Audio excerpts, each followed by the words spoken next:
People who have followed tragedies like we saw last weekend in Buffalo may notice a familiar rhythm. The immediate aftermath is filled with promises to make changes and try to prevent it from happening again.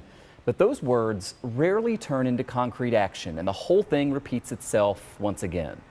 So what actions are we seeing to try to back up those pledges this time around?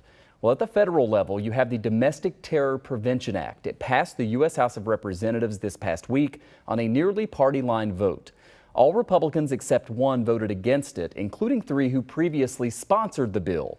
GOP members say that's because they're concerned the law could be used to target political enemies.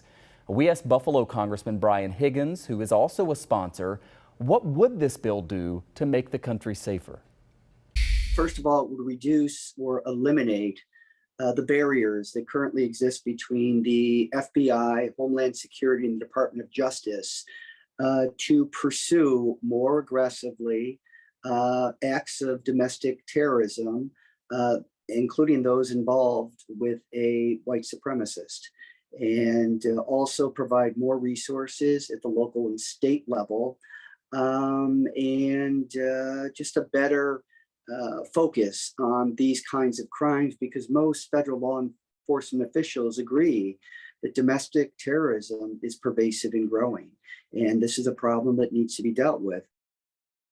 To be clear, the bill seems unlikely to pass in the U.S. Senate, where it would need 10 Republican votes to overcome an expected filibuster. So is there any common ground for the two political parties? Might they agree, for instance, on restrictions for body armor, as some have suggested?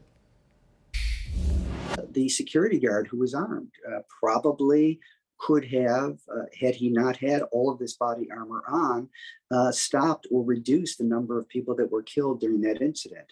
But the security guard, again, who was a retired Buffalo police officer, was outgunned. And when we have our police outgunned by an 18-year-old white supremacist who staked out that supermarket days before, months before, probably sensed or observed that there's an armed security guard in there.